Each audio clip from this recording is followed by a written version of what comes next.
So that's a mouthful. Yeah. Marcus, I'll start with you. Any part of that, go.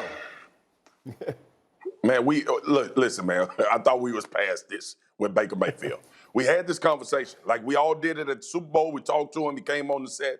He said in the offseason when we were talking about Cleveland being a really good football team, Baker Mayfield wasn't talking loud. He wasn't being out here trying to, create this persona. This is what makes me, very angry about this. Hey, bro, this is adversity. This is the time for you to step up and lead.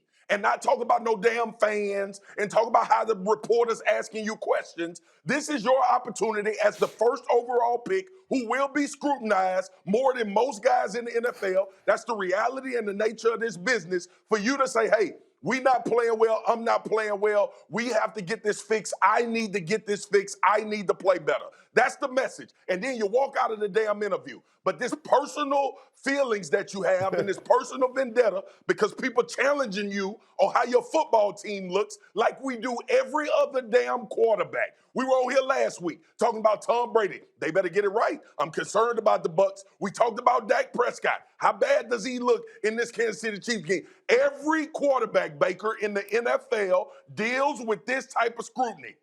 And you call out the fans? The people that won't be quiet when you on the field? Bro, seriously, man? Seriously? This is old Baker. This is Swagger. Go ahead, How Jeff. can you disagree with this? Hold on. Oh, my goodness. Does anybody forget Tom Brady at his post-game conference last week when he gave 3 words? It was like, peace, I'm out. We got to play better. That's it. I'm going to let you know, not all quarterbacks are treated the same. Here's my issue with all the fans. How quickly – they are a 6-5 football team that is clearly in the mix of the AFC North. This is the 47th freaking quarterback we've had in Cleveland, and we won 1 game a year. Here is the guy all the fans were behind.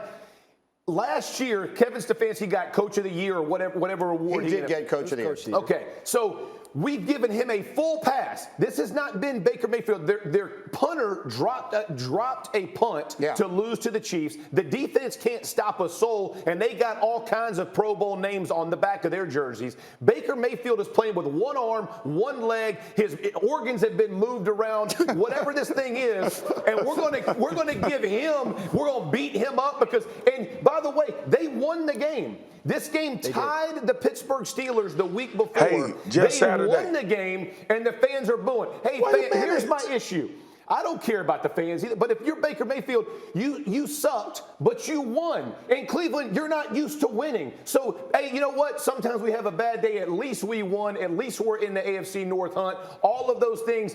At least I put together great commercials, which he does. Great. Like, whatever they are, fall on that. But, man, last week, Tom Brady got up and did the basic exact same thing. No, he didn't. Anything close to that. He said 3 words and left. No, he if didn't. Baker Mayfield had said 3 words and left, it would have been very different. He did not. Than complaining about the fans. That is a lie. If Baker Mayfield got up there and did the same thing Tom Brady, we would still have this same conversation. Can I ask you one quick question? Yes. Those fans that not being quiet while this team is on offense, how much are they getting paid to be there?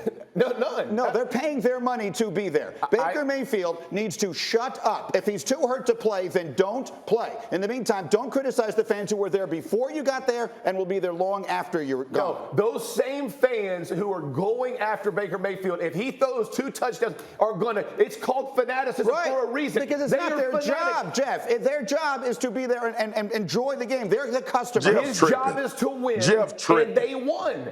They won. Listen, it would be one thing if you lost to the Lions. Bring some sense into this. What I don't understand is like if Dan Graziano, bring some sense into this. He can't win going after the fans. Like that's a stupid move by him, just personally, right? Like he can't do it.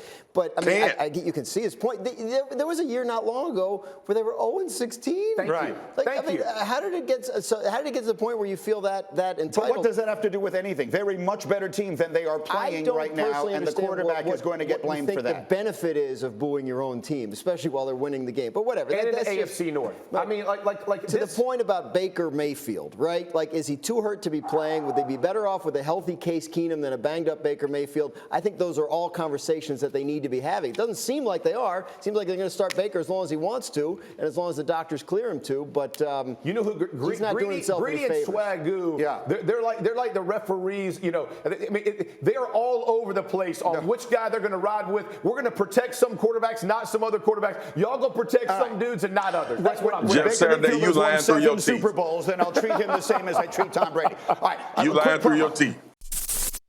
Thank you for watching ESPN on YouTube. For live streaming sports and premium content, subscribe to ESPN+.